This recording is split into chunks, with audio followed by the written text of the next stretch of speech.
y'all. It's your girl Michelle, and welcome back to Trenette Talks. Today is gonna be admission to guilt, okay? You guys are probably wondering why I've been gone so long, and I'm just gonna say it fast because I don't want to say it. We got back together. I was so stupid. I was so stupid and got back with this man, and I'm disgusted with myself for it. I'm disgusted because he was able to trick me once again. I thought I built a wall up and I was just on it, and he tricked me again. And I'm going to tell you how. So, I don't remember where I last left off with you guys, but I believe it was coming up to our protective order hearing. And it did not go well.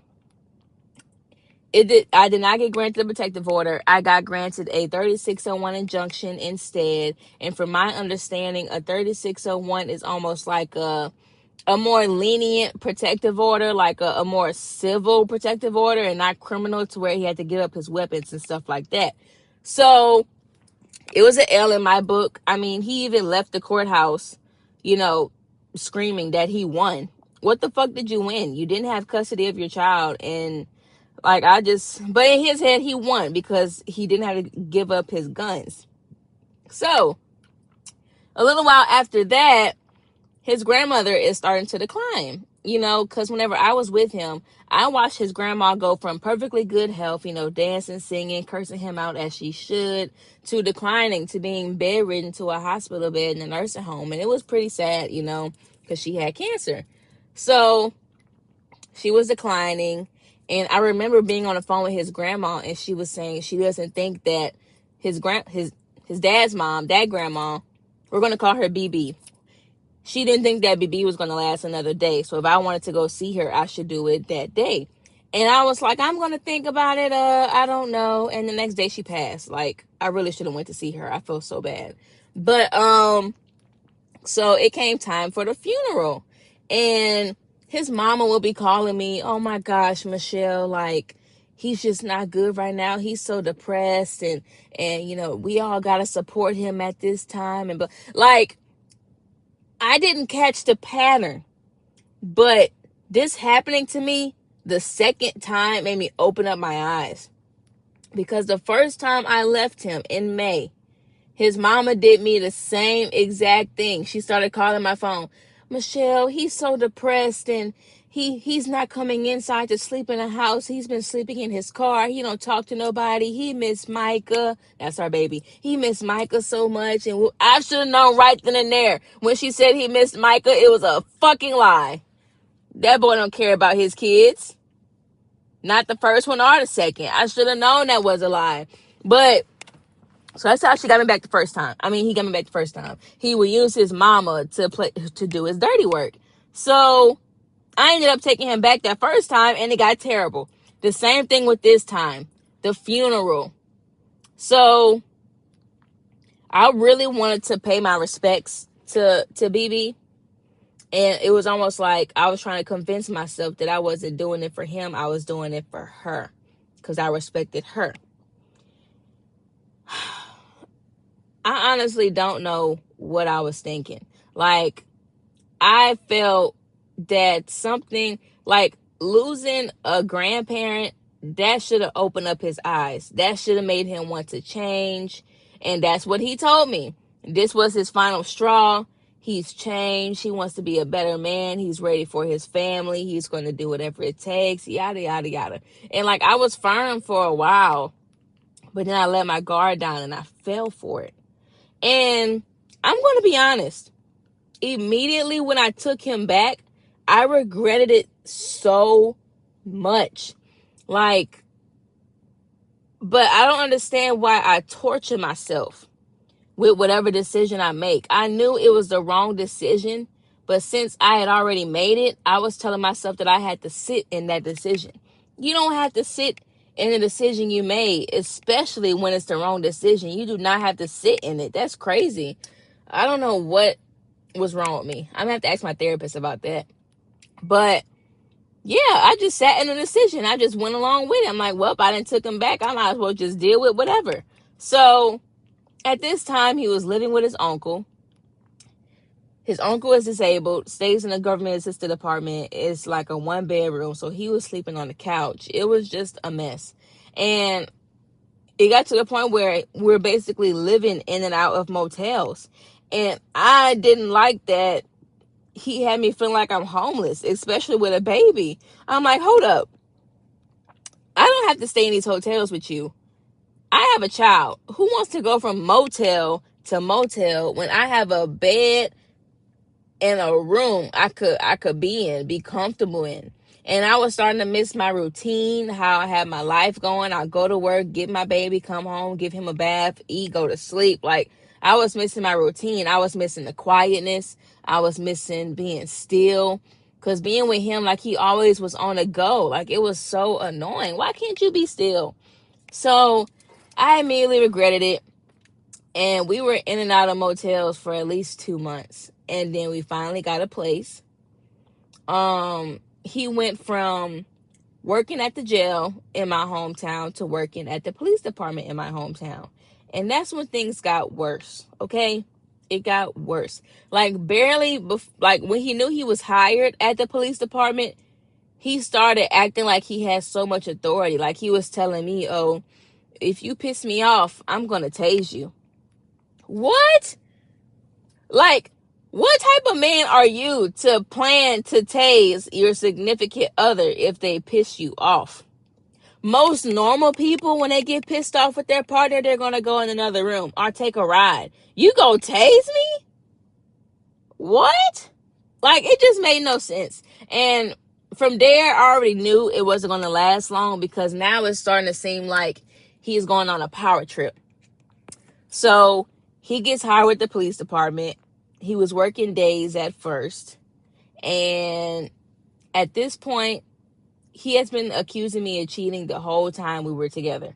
I mean, every day he's accusing me of cheating. I'm messing with this guy. I'm messing with the Buggy Boys. I'm messing with this person. Like, it was every day.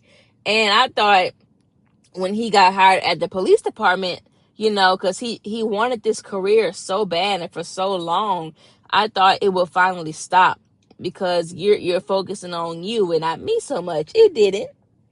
It got worse. After being in the house for a good couple of weeks, I tried leaving him.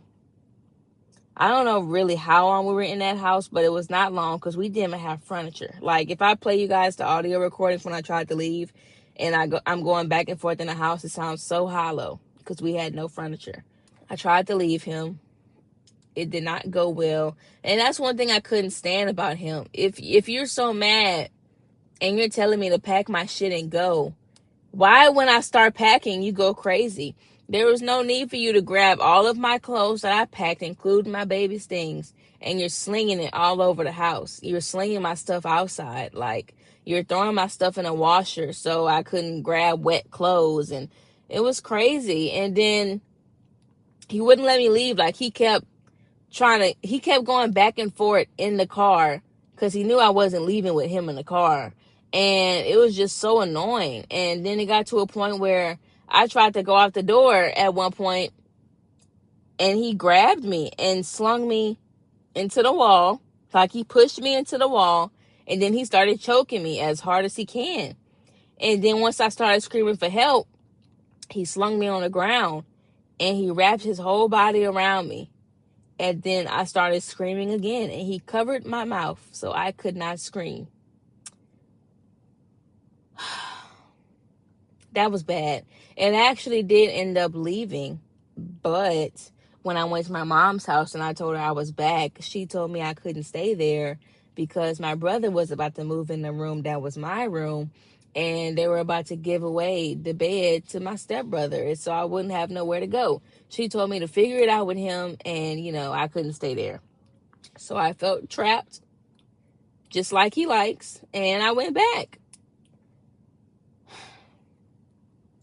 So it continues. Everything escalates. And every day it's, I'm going to tase you. I'm going to beat the F out of you. And then it escalated to, I'm going to kill you if you ever cheat on me. Like, every day he was accusing me of cheating on him. And it would be the craziest things. Like, he would say I was Like, if I want to go in to work on my off day to help because they need help, why you want to go to work so bad? Is there a nigga there you want to see, and who you trying to go see, and blah blah blah. If I put on earrings before I go to work, who the fuck you trying to go look good for? Like, why is you wearing all this extra ass shit and blah blah? You don't need that on. If I put on perfume, that's too fucking much perfume. Who you trying to smell good for? Blah.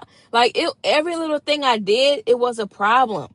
If I had sugar or flour on my vest from work, because I work at Walmart, I'm a digital shopper. If I had flour on my vest, oh, this is cum.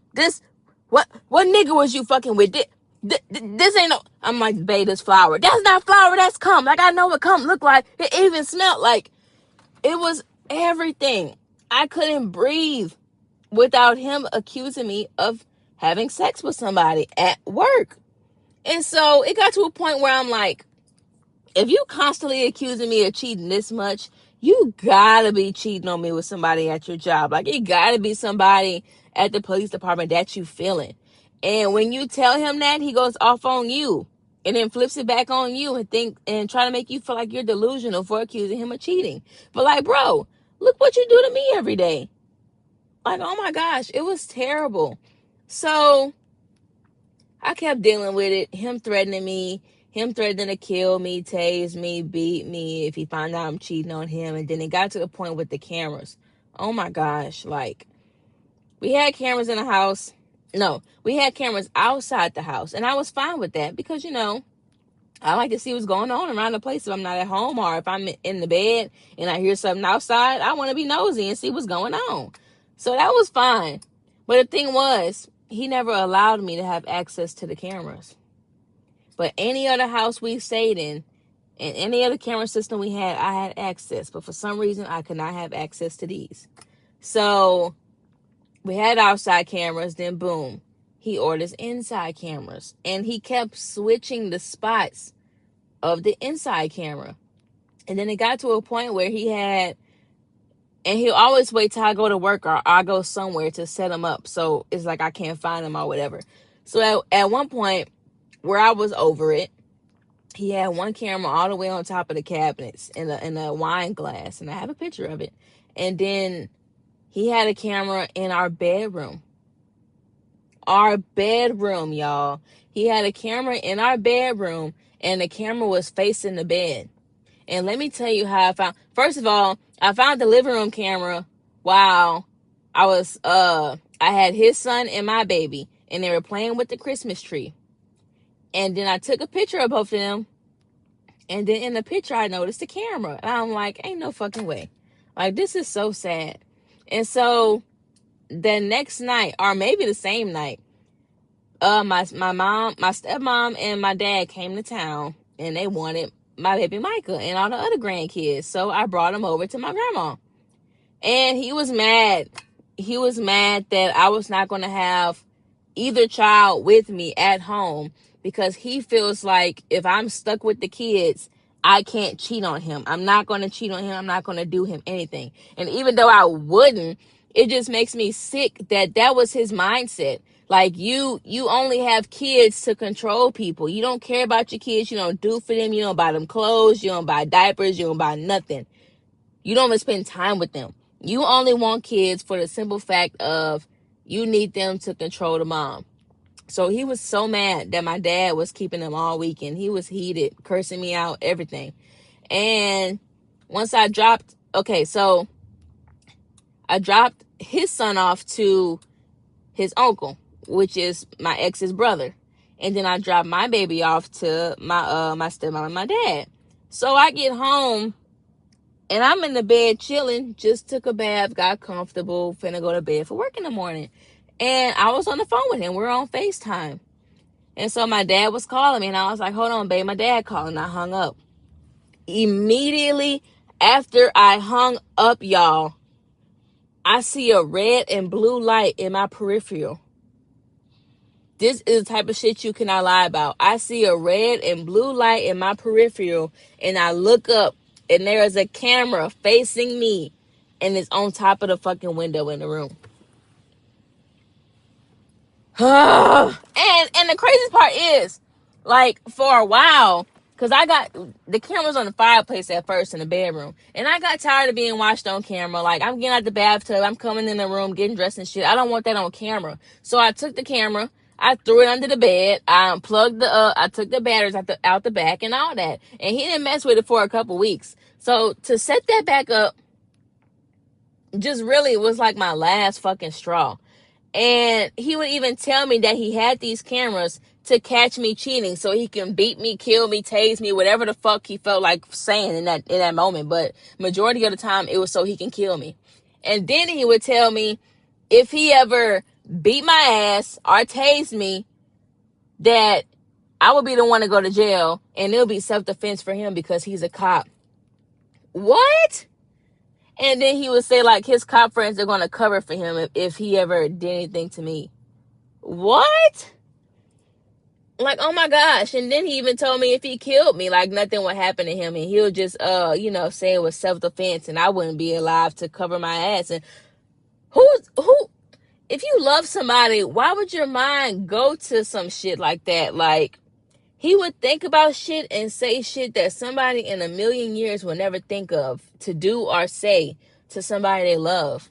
So each time I found these cameras, I never mentioned it to him. But he would mention, like, oh, I'll check the cameras and blah, blah, blah. So then at one point, he told me he was going to he has a way to watch me on the cameras, even whenever I unplug them and stuff like that. And then he told me, I've been ordering stuff, so whatever comes in from Amazon, do not open a box because it's probably your Christmas gift. And I was like, okay, that's fine. Y'all, tell me why it was actually fucking mini cameras. Mini cameras. And I saw the mini cameras because we were cleaning up one day, and I don't know what prompted him to put them on the counter for me to see, but he put them there. So whenever he was in the bed asleep, because he just got off a night shift, I took the cameras and I put them in a washing machine. But I wasn't thinking because he still had that camera sitting up top of the cabinets, but I didn't think it could see that close. But he saw me on camera grabbing his cameras and taking them, but he didn't know where I put them. So that was like my last straw, and I knew I had to leave him. So I had planned to leave him the next day because he was going to work a overnight shift and supposed to be at work for 6, and I got off of work at 4. So I was like, well, that leaves me all night to pack my shit and go. It didn't work out too well, of course. And I really did have everything straight that morning in my head. And, like, I got the baby ready as normal to go to daycare. And I got ready for work. I even kissed him goodbye. And I knew I was leaving his ass that day. And it went left as soon as he realized those mini cameras were missing. So I'm about an hour into my shift at work. And we're still on the phone. And he says, babe. And I say, huh? And he says, where's my fucking mini cameras? And I'm like, oh my God, no. I thought I would have had more time to, I don't know. But I thought I was going to have way more time than what I had before he discovered they were missing. So I was like, what are you talking? Like, I'm guessing that he wanted the mini cameras now because he thought that me going to work was the perfect time to get up and hide them and set them up and I wouldn't know where they were. And I just find that so psychotic. Like, that's psychotic. So I was like, what mini cameras? What are you talking about? Like, trying to play it off because I didn't want him to escalate and go crazy on me and, ruin my plans. So I'm just trying to play it off so much. But he was not buying it. He was like, I know you saw my fucking mini cameras on the counter. You was cleaning up yesterday. You always want to touch shit. I'm tired of you destroying my shit. Whoop-de-whoop-de-woo. And I'm still playing it off. I never destroyed anything, and I never saw no mini cameras. I mean, you kept telling me you were going to set them up, so how would I know where they are if you set them up? He wasn't buying it. Give me my fucking cameras, or it's finna be some shit. I'm finna get your mama involved. I'm finna get the police involved. I'm tired of you destroying my shit. Oh, so now you want to play the po-po games, but when it's me, it's a problem. So I called my mom and I'm telling her what's going on. And I'm like, Mom, should I tell them what the mini cameras are or should I not? And she was like, y'all, like, this is getting so aggravating. I'm sick of y'all, whoop-de-whoop-de-woo, which is understandable. And I'm like, Mom, just tell me what to do. And she was like, I don't know. Like, I really don't know. But then I kept telling her how he was calling me out my name, calling me a bitch, calling me this and this and that. So she got mad and she called him herself to kind of put him in his place. But he was yelling and screaming and wouldn't let her talk and saying how much he do for me. He pay all the bills. He makes sure we eat and he makes sure that he buy me shoes. You bought me one pair of shoes. One pair of shoes. Oh my God, whoop-de-doo. And he talks about it all the time. Like, that's just the biggest thing anybody could ever do for somebody in life. So my mom was like, Michelle, because he kept saying, she destroyed my shit. I'm sick of her touching my shit and destroying it every time she get mad, blah, blah. Mama was like, Michelle didn't destroy your cameras. She hid them in the washing machine. She's tired of you watching her on the cameras. And that's bullshit. She knew about these cameras. If somebody break up in here, she'd be the first one to holler and blah, blah, blah.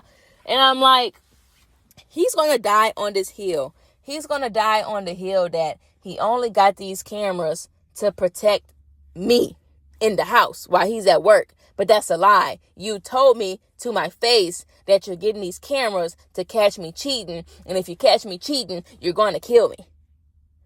Like, let's tell the truth. If we're going to tell something, let's tell the truth. So he going crazy still. And he was like, oh, you getting out of here today. You getting your shit out of here. I'm coming to your job to get the car from you. And just a whole bunch of mess. So I cried a little bit. I started blowing up his phone. He wasn't answering me. I called on no caller ID. He wasn't answering me. So I just clicked. I'm like, I gotta go. So I text my manager. I'm like, I have to go, having an emergency. She said, okay. I left. I went to my mom's house because they brought me a truck for my birthday. But I never got the title and stuff switched over because my stepdad was painting it and stuff like that. You know, making sure it was in good shape for me. But I'm like, forget it. I'm taking the car as is. I got to get this done. I got to leave him today. So I went to her house. I found my title. I went to the notary. I got the title signed over to my name. And then while I was doing that, he's blowing up my phone. Where's the location of my car? Where my raggedy ass car at? Oh, you not telling me where you at? I'm finna get one of my friends to that's a cop to come see where you at, and the car better be where you saying it is, and blah blah blah. And I wasn't really responding to him. I wasn't answering his calls. So he started texting me. You have 13 minutes to return my car to me. I rescind my permission for you to use my vehicle. And then he started counting down and texting me. 12 minutes, 11 minutes, 10 minutes. And so I'm like, you know what? Before he actually called the cops on me, I'm going to call the cops myself. So I called the police department and I got an officer to meet me at the notary so I can make a police report about what's going on, about how I've been driving his car for months. But since I stopped sharing my location with him, now he wants to take the car from me. That's crazy. So I put all that in the report and I talked to the officer just trying to see what I should do. And he said, it's kind of civil, so I feel like you should go to the courthouse. But when he said courthouse, I already knew that meant protective order because what else could they do? So I'm like, okay. He gave me a file number. I got my title from the notary, and I went to the courthouse. I told the clerk of courts what was going on, how he was, escalating and stuff like that, and they said protective order. I mean, they don't really, like, the courthouse, they said they don't have paperwork really for another injunction that we had or, like, for a no contact order. So he said protective order would be the best thing to, like, start out with. So I took the paperwork. I got in the car. I drove to the DMV across the street. And then I started filling out the protective order paperwork while I was trying to put insurance on the truck so I can go get my plate and stuff. So I'm just going back and forth, filling out the paperwork while my phone screen load. I'm typing in more information and got to load up again. So I'm filling out the paperwork. Like it was a process, but I was moving fast. So I had my insurance on the truck and then I sat in the car and finished filling out the paperwork. So in the midst of all that, I got my sister-in-law to pick up my baby from daycare. And then I realized I had his car seat. So that kind of put a damper on my plans, but it was whatever. I went in the DMV. I got my registration. I got my new plate. I had to get a new license because I lost my other one. And they said they were mailing my new title to my house. So I was like, perfect. I left out, got in the car, went back across the street to the courthouse, turned in the paperwork, and then I got in the car and I was headed back to where my hometown is to bring the car seat for my baby. So I did that, met my sister-in-law at the daycare. She took my baby. Then I was driving back up to Port Allen. So I went to Walmart to grab some toast and stuff so I can pack my stuff and go. And in the midst of that, I get a call from the courthouse. Hey, we have some paperwork for you. And I'm like, oh my God, that means the protective order was granted. So I am speeding back to the courthouse because it's like 4:20 and they close at 4:30. I'm like, oh my God, I need this paperwork now. So I get there at 4:27, just made it in time. They gave me the paperwork and immediately they tried to go serve him. So they tried to go serve him. Somehow, some way he was gone. And then he started texting me. And I'm going to read y'all the text messages. So he said, so you went and got a protective order like I'm stalking you, huh? Well, I've been gone, not even at home. They just called me. See them on the camera, but I'm about to head to the house right now. Plus, I'm swapping employment. You not welcome back to my house. Don't come back at all. And I said, the cops will be there to let me get my belongings. Stop contacting me. He said, LOL, you go in my house and I promise you, you'll be held liable. I'm glad I got my attorney in this before all of this. And I said, my name's on the lease and you didn't evict me, but okay, Mr. Officer, me too. He said, so this is yet another spiteful protective order. I said, stop texting me, thank you. And he said, I'm so glad. And I said, no, it's not, as the spiteful protective order, And he said, you better know what you're doing because of my car. Girl, you going to jail and I will be at the court date. Thank God for all these messages, man. You just don't know. And then he finally stopped texting me. So I'm guessing he went to work somehow, some way, because he was running from the cops. Like, he's a runner, as y'all know. He's a runner. So the chief was the one that made him stop running from the police and get served his protective order. And I knew he got served because he called his grandma and told his grandma everything that I listed out in my order, saying it's not true, even though it was true. So yeah, and it went from there. So that was that was a Wednesday I filed and got it granted. And our court date was on Monday. That was the fastest date we ever had for court. And I feel like it was that fast because this is the same judge. She's sick of us. She's sick of me filing and dropping and filing again. So she want to see what the fuck going on. So I think I'm going to stop right there. And we're going to leave it towards Monday, which is the day of court that we had. And I'm going to run down the whole court day to y'all. And if y'all didn't know, I am writing a book about my experience with him. And it's going to be called The Last Time I Went Back. I'm working on it kind of backwards. Like, I'm working on it where I'm at now in my life. And then I'm going to go back and, talk about how we met and the red flags and stuff like that. But I think it's going to be a pretty good book. But if you guys want to hear how court went, please stay tuned for the next episode.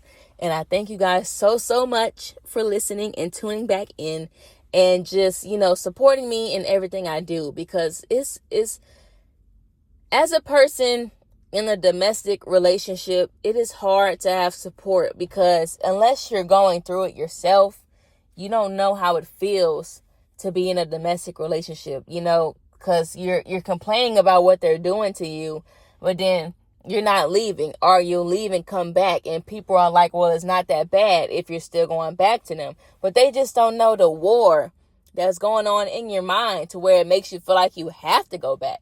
Like, it's something that's so hard to explain. I can explain it all day long and it still won't make sense because you're not going through it yourself.